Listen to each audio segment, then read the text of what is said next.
Okay, we're sitting here in the Radisson Hotel in Cancun, and it's Saturday, December 11th, and COP16 has just wrapped up the final negotiations. And I'm sitting next to Vicky Tauli-Corpus, who is of the Indigenous Igorot peoples from the Philippines. She's founder and executive director of TTEBA, an NGO. It's the Indigenous Peoples International Center for the Policy and Education, and former chair of the UN Permanent Forum on Indigenous Issues, and played a key role for 25 years working internationally to pass the UN Declaration on the Rights of Indigenous Peoples, which was improved by the UN General Assembly in September of 2007. With the only no votes coming from Australia, Canada, New Zealand, and the United States.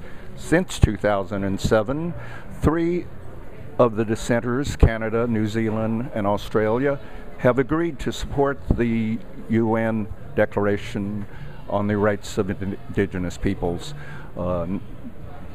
Now the U.S. stands alone in its no vote, dating from the George W. Bush era. However, the Obama administration is actively reviewing the U.S. position. So Vicky, we've just finished up the negotiations. What is your assessment of the final outcome of COP16 here in Cancun? I think the COP16 has come up finally with some decisions. They have adopted decisions on issues which we have long been fighting for.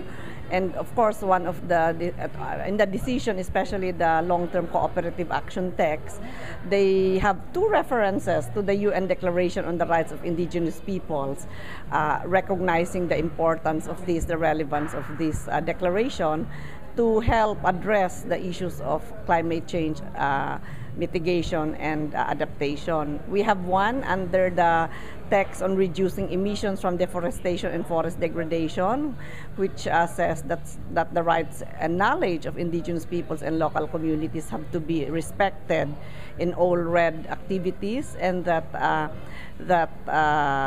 the UN Declaration, it notes that the UN Declaration on the Rights of Indigenous Peoples has been adopted by the UN General Assembly. Surprisingly, we had another one that was included in economic and social consequences of response measures. And in that particular section, it says, noting the relevant provisions of the UN Declaration on the Rights of Indigenous Peoples. This is very important because, you know, the UN Declaration is just a declaration. It's not a legally binding agreement, although most of what it contains are really legally binding as contained in the Conventions on Human Rights.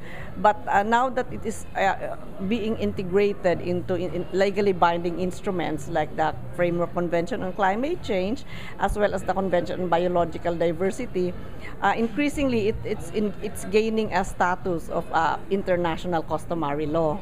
So that is one of the objectives that we had when we came here and took part in all the different UNFCCC activities that culminated in Cancun for this year.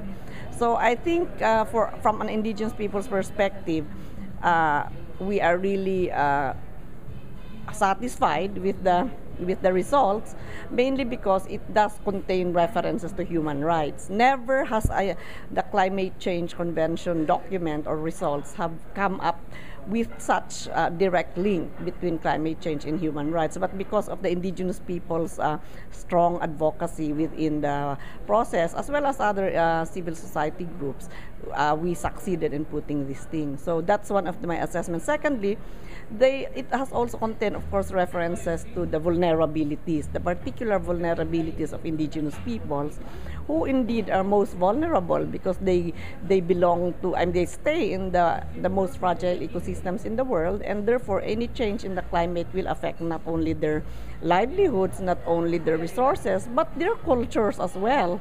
Because our cultures are very strongly linked with the lands where we stay, or the waters that we depend our survival on. So this text contains the importance of indigenous knowledge, both again in the RED, as well as in adaptation, as well as in technology transfer, and also in mitigation. No, so it sort of cuts across the different sections of the agreement. And then thirdly, it does recognize the need for full and effective participation of indigenous peoples, of course, and other stakeholders. And as we have always been saying since the start of the UNFCCC, there is really a need to ensure that kind of participation, because they are talking about issues that are directly linked to our very survival as distinct peoples and cultures, but they are not including us. We are always excluded, no? And so we fought every inch of the way to be able to be included. And we succeeded in fact, even our partners, we have partners in 10 countries in the world. We have now 6 indigenous persons, I know more than I think 10 who come from 6 countries, so are now part of the government delegation, which is a very big step for us, because now we are a part of the negotiating process. We are not just there trying to influence the negotiators. We became negotiators ourselves, no? So that is really one thing. And but we, of course, we are not so completely happy about it, no? Because the agreements on the Kyoto Protocol are not so strong. Of course, they did not succeed. Though the countries who are against the Kyoto Protocol, who wanted to kill it, did not succeed in killing it, no? So there is still a whole bunch of agreements on Kyoto Protocol, but there was no clear, very explicit reference to the need for a second commitment period. The numbers are still not satisfactory, in terms of the global goals, and the legally binding commitments that these industrialized countries are giving. But I think that can still be worked on the way to Durban. So in general terms, those are my own assessments, and I think as an indigenous caucus and indigenous persons in the different arenas, whether in the negotiating area, outside, have really worked very well together, and I'm so proud of that. Wonderful. So Durban is where the COP17 will be next year, and they'll continue the negotiations. Can you tell us a little bit about your organization, TEBA, please? Yes, TEBA is an Indigenous Peoples organization that I'm the founder. I'm the key founder. We founded this in 1996.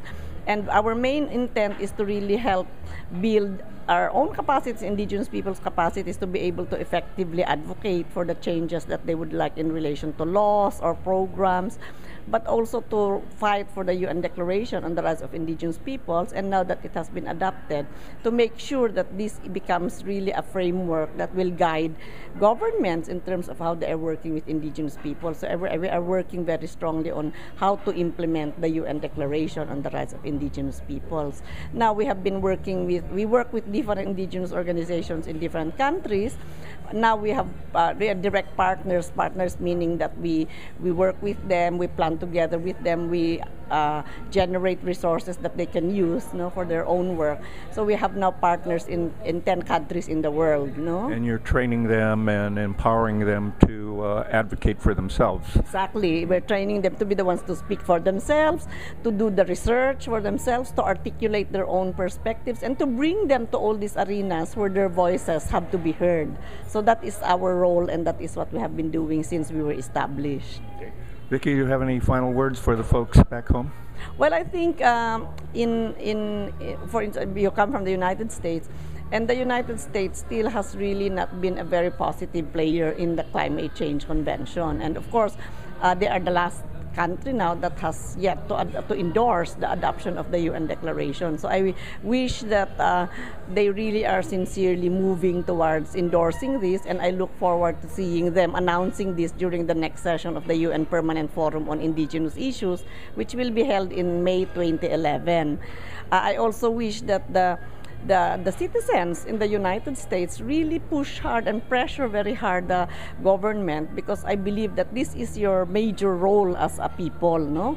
I mean, I don't think that you really should be doing a lot of things for other people in the world. The biggest contribution that you can give to all the oppressed and marginalized and colonized peoples of the world, of which your government has contributed to, I think the best contribution is for you to really strengthen the movements in the United States, because the moment you are strong and your voice is really being heard by the governments, then the government will change. Then that's the biggest gift you can give to all the peoples of the world, and in particular indigenous peoples. So I think I really believe that as U.S. citizens, your role is to really raise the awareness of your own citizenry, make them more vigilant and active in terms of pressuring your government, because after all, you're supposed to be the biggest democracy in the world.